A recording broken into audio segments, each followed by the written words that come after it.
And we are live from Educa, the largest education fair in Helsinki, Finland. Yesterday it was the World International Day of Education, and I'm here at the Wiley stand, the Finnish Broadcasting Company, with Kiia Lehtokylä. Hi, Kiia. Hi, nice to meet you. Nice to see you. Thank you for allowing to do this interview. Kiia is a very hard to get person. Now we're making this live stream quickly because everybody wants to take a picture with her and talk to her. Tell us a little bit, Kiia, first of all, what is Wiley Mix? Yle Mix is like kids news, so we are doing videos to YouTube, Instagram, social media like TikTok, and our viewers are like 10 to 13 years old. And you have your own WhatsApp group. I know we it have has also WhatsApp thousands group. of members. Yeah, 83,000. So what is the point? Is it that the news are broadcasted in a way in the children would understand and make sense of it? What is so special? And you become somewhat of a figure in the children's lives here.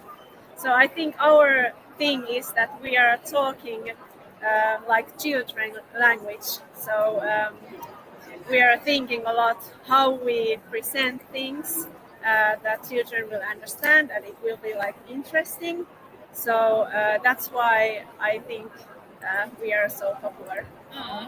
And more information, I think people can find at Wiley Mix if they don't know already. But tell us a little bit for those who are not familiar and the viewers perhaps out there who are from a different country. How come Wiley, the Finnish Broadcasting Company, years ago decided to have Wiley Mix? What was why this division or program was established? Did they identify that the kids, the children, the new generation are not they're not understanding the news, or they're not media literate enough? What was the reason that which year the Wiley Mix was established? I think there is like many reasons in the back, but I think one of the reasons was that it was like coronavirus going on in 2020.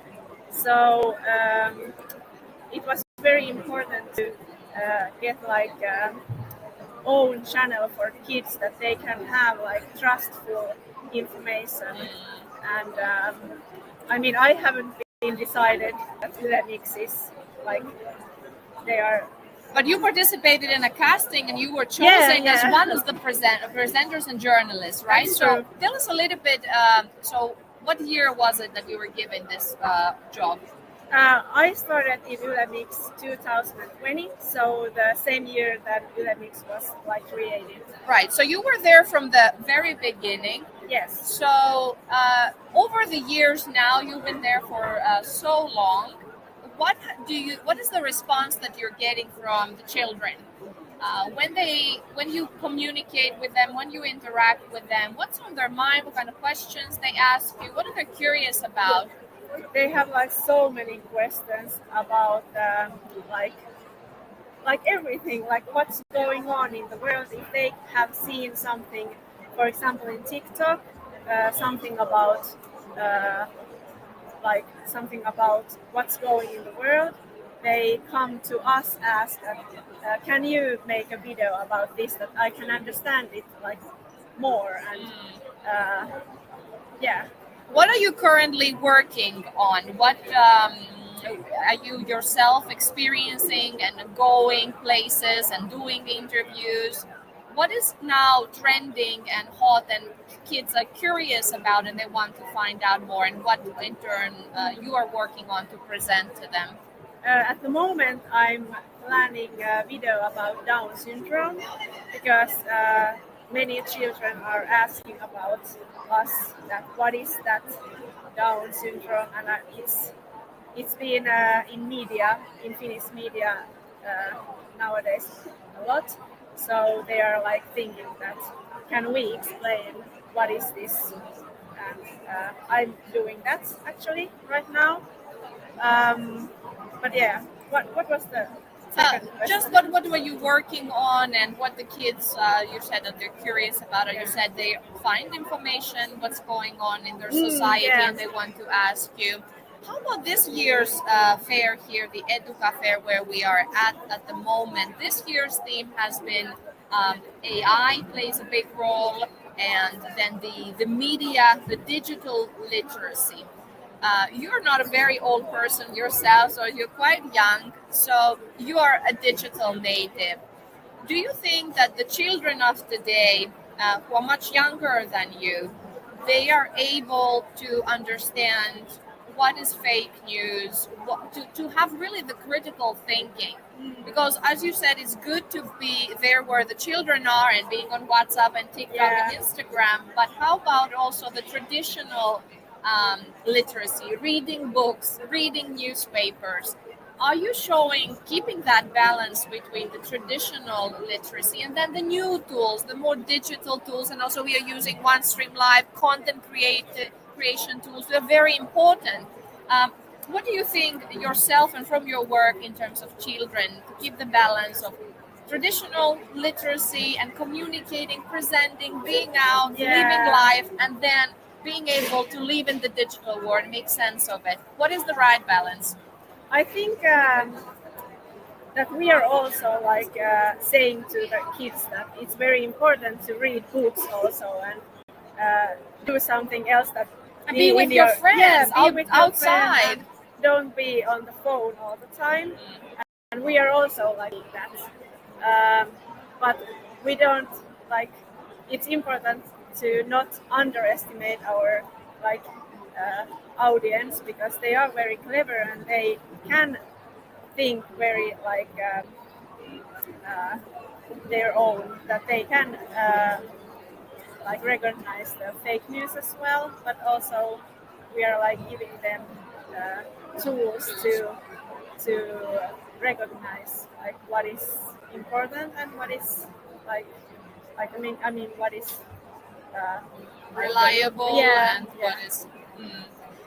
As a mother of a 9-year-old, and of course I have seen here in the fair you have a lot of parents together with their kids that they come here to ask questions and meet you and so on.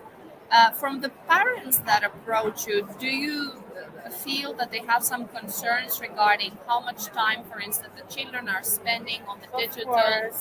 Is that a concern that parents are having, or you're thinking how to balance that? Of course, parents are worried about the balance and that children are too much on their phones and everything. But we are also encouraging to do something else that you can go out with your friends and do play or do whatever. But yeah, that's the balance. And I think it's very important to have trustful content also, because we all know that the most of the kids are in the phone. On their phones a lot. So I think it's good that we are also there to. How does Yle Mix, which is a service focusing on children and news for children, how do you balance between some more sensitive matters or political matters? How do you make sense of them when there's wars and crises? How do you give a more both sides of the story, if you like, or a more balanced way of them to understand, okay, here's this side of the story, here's that story, and how to use really the critical thinking? Is it part of the Finnish Broadcasting Company's role to help children make sense of the world and think with their own brain? Yeah, that's what we are doing.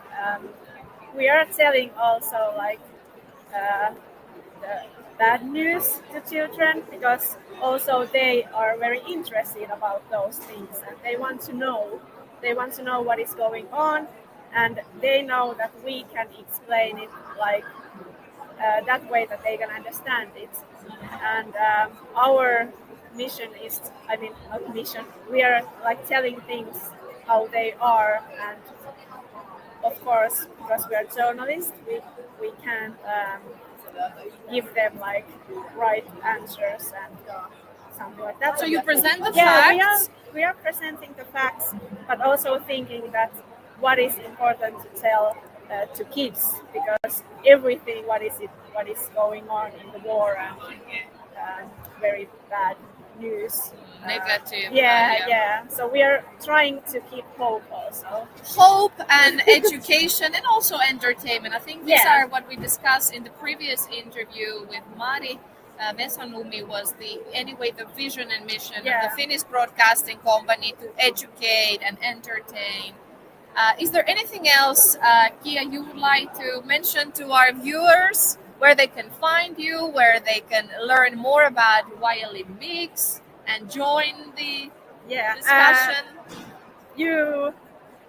I encourage you to watch our show. You can find us in YouTube and Instagram, and All right. watch us.